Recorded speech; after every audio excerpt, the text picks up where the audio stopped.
Hello friends, welcome to my channel দীপ্তির পৃথিবী। আবার একটি নতুন গল্প নিয়ে ফিরে এলাম। গল্পটি ভালো লাগলে লাইক এবং কমেন্ট করবেন এবং আমার চ্যানেলটিকে সাবস্ক্রাইব করে আমার পাশে থাকবেন। আষাঢ় মাসের মাঝামাঝি হতে চলল, তবু এবার খুব একটা বৃষ্টি হচ্ছে না। আমি আমাদের ছাদের ঘরে বসে বাইরে আকাশ দেখছিলাম। এমন সময় সিঁড়িতে দুপদাপ শব্দ শুনে পিছন ফিরে তাকালাম। দেখি পুহুল ঘরে ঢুকছে। সে হাজির হয়েই বলল, ঝটপট চলো, অরণ্য দাদু এসেছেন। তোকে ডাকতে বলল আমায়। অরণ্য দাদু আসলে পটাইয়ের দাদু। পেশায় ছিলেন একজন ফরেস্ট রেঞ্জার। দীর্ঘ চাকরি জীবনে ঘুরেছেন অনেক জায়গায়। মাস চারেক পর আসেন পটাইদের বাড়ি, আর তখন আমাদের দারুণ দারুণ গল্প বলে শোনান। এর আগে যখন এসেছিলেন তখন সমুদ্রগড়ের এক জমিদার বাড়ির দারুণ এক ভৌতিক অভিজ্ঞতা আমাদের শুনিয়েছিলেন।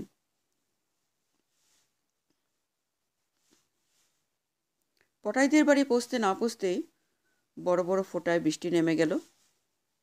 বাড়ির সামনের বারান্দাটায় ইতিমধ্যে বাকিরা এসে উপস্থিত হয়েছে।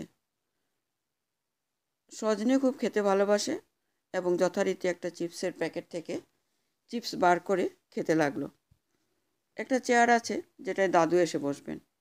আমি আর পুহুল দুজনে বসার সাথে সাথেই কফির কাপ হাতে নিয়ে অরণ্য দাদু এসে বসলেন। বসার পর আমাদের দিকে তাকিয়ে বললেন, তারপর খবর কি সবার? পড়াশোনা কেমন চলছে? ভালো চলছে দাদু। বাহ বাহ, বেশ। তারপর সজনে, তুই কি নতুন কোনো খাবার খেলি নাকি পুরনোগুলোই জাবর কাটছিস? সজনে চিপস চিবোতে চিবোতে বলল, আমি কি গরু যে জাবর কাটবো? পটাই এই সময় পিছন থেকে কিছু একটা বলে সজনেকে রাগিয়ে দেওয়ার তাল করছিল, কিন্তু আমরা ওকে মানা করলাম। অরণ্য দাদু কফির কাপে চুমুক দিয়ে বললেন, চল তাহলে তোদের আজ একটা গল্প শোনাই। তখন আমার পোস্টিং ছিল সুন্দরবনে। চামটায় আমার অফিস। জানিস তো, আমাদের ভারতবর্ষে সুন্দরবনের মতো সুন্দর জিনিস আর একটাও নেই। আমি যে সময়ের কথা বলছি তখন সুন্দরবনে বাঘের উপদ্রব এখনের থেকে অনেক বেশি। আমার এলাকায় শুধু বাঘ নয়, তার সাথে চোরা শিকারীরাও ভীষণ জ্বালাচ্ছে। কিছুদিন আগেই এখানের একটা বেশ পরিচিত পুরনো বাঘের মৃতদেহ আমরা পেয়েছিলাম। চোরা শিকারীদের গুলিতে বাঘটা মারা যায়, কিন্তু গার্ডরা এসে যাওয়াতে ওরা দেহটা ফেলেই পালিয়ে গেছিল। তাই একদিন অফিসে বসে বিকেলে কাজ করছি, এমন সময় একজন গার্ড এসে বলল, স্যার, আপনার ফোন এসেছে। বড় সাহেব ফোন করেছেন। চামটা অঞ্চলের বড় কর্তা অসীম গাঙ্গুলি বেশ রাশভারী মানুষ। কাজে একটু গাফিলতি দেখলে ভীষণ খুঁতখুত করেন। আমি তড়িঘড়ি গিয়ে ফোন ধরলাম। ফোনে বড় সাহেব আমাকে জানালেন যে দলটা সেদিন ওই বাঘটাকে মেরেছিল, চর মারফত খবর এসেছে যে তারা আজ তেঁতুলবাকির চরে থাকবে সবাই। আমি যেন একদম দেরি না করে সেখানে পৌঁছে যাই আর ওদের গ্রেফতার করি। আমি জানিয়ে দিলাম যে একটু পরেই বেরোচ্ছি। দাদু এই পর্যন্ত বললেন এবং সঙ্গে সঙ্গেই একটা কান ফাটানো আওয়াজ করে বাজ পড়ল কাছেই কোথাও। আর পটাইদের সিএফের লাইটটা দপ করে নিভে গেল। লোডশেডিং। মেঘের জন্য অনেক তাড়াতাড়ি অন্ধকার নেমে এসেছে আজকে। কিছুক্ষণের মধ্যে পটাইয়ের দিদি এসে একটা বড় বাটিতে করে মুড়ি মাখা আর একটা দেওয়ালগিরি রেখে গেলেন। দাদুও চেয়ার থেকে নেমে এসে এক মুঠো মুড়ি মুখে দিয়ে আবার শুরু করলেন। তারপর ফোন পাওয়া মাত্রই আমি দুজন ফরেস্ট গার্ড সাথে নিয়ে বেরিয়ে পড়লাম।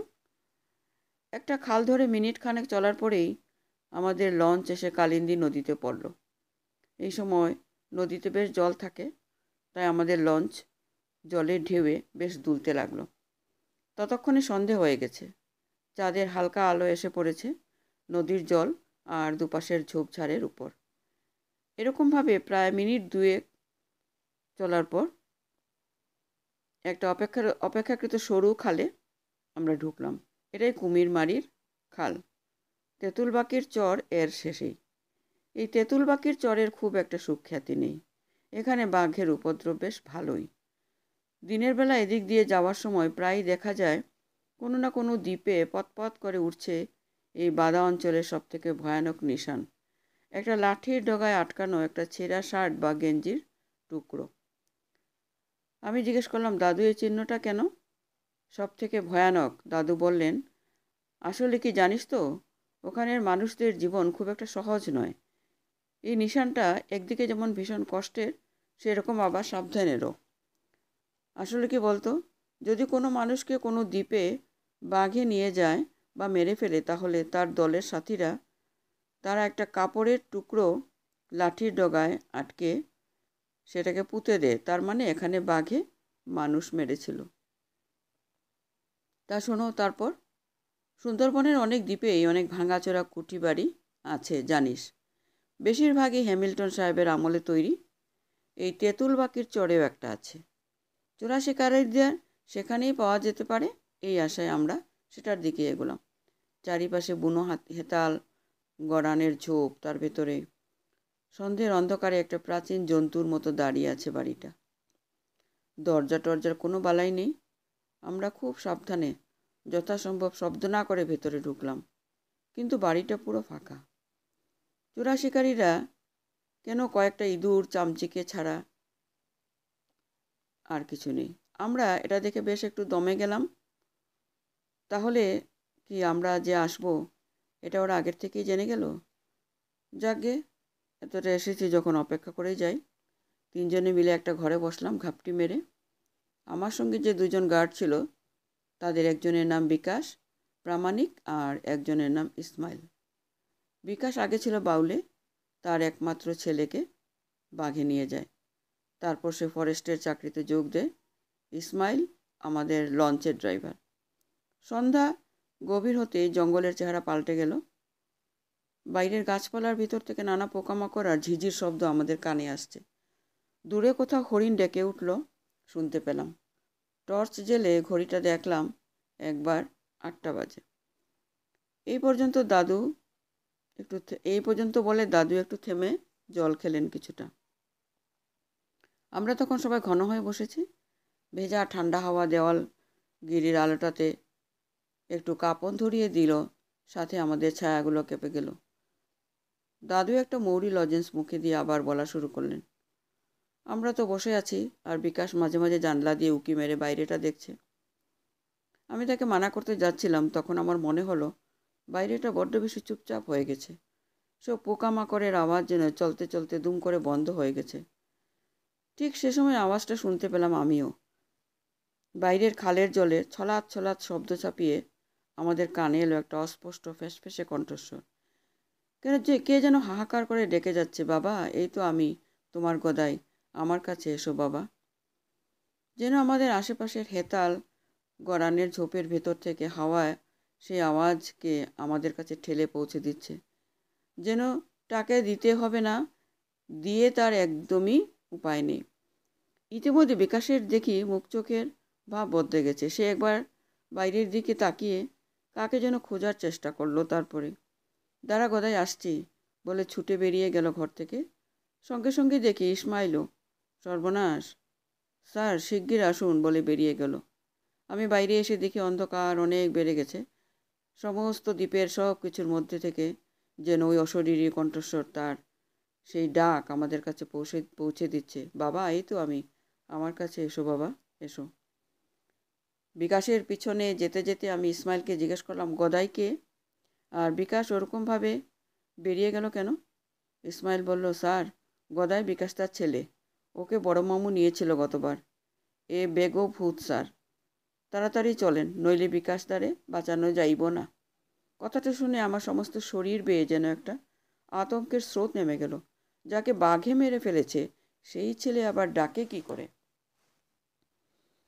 বিকাশ দৌড়েছিল কুঠি বাড়ির পেছন দিকটায়। এদিকে জঙ্গল বেশ গভীর।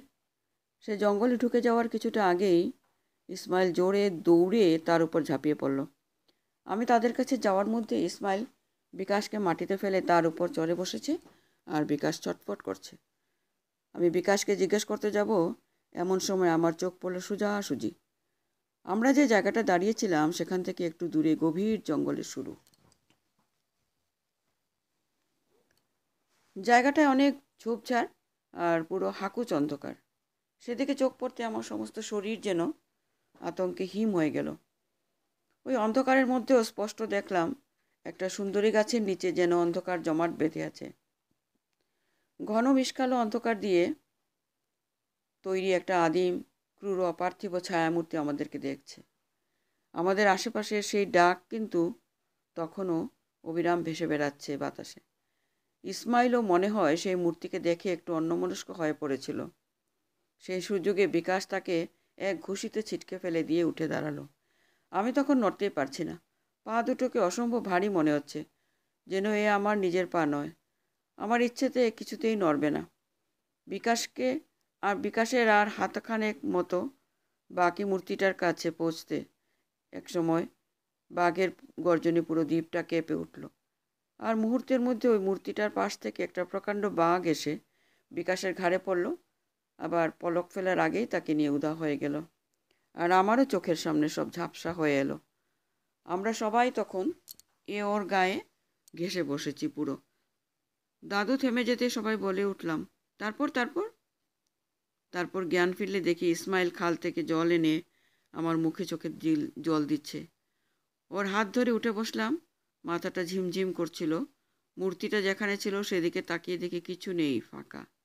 আর ঝিঝি ও পোকামাকড়ের ডাক আবার শোনা যাচ্ছে। আমরা বিকাশের দেহটা অনেক খুঁজলাম, কিন্তু পেলাম না। তারপর ফিরে এলাম। এই পর্যন্ত বলে দাদু চুপ করলেন। বৃষ্টি পড়লেও আর তোর সেরকম বেশি নয় এখন। হালকা বিদ্যুতের আলোয় এক ঝলক পটাইদের রঙ্গন ফুলের গাছটা দেখতে পেলাম।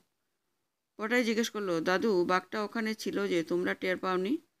দাদু একটু হাসলেন, বললেন, তোদের বলেছিলাম তো কিছুদিন আগে আমার এলাকায় একটা বাঘের মৃতদেহ পাওয়া গেছিল। আমরা বললাম, হ্যাঁ হ্যাঁ, বললে তো।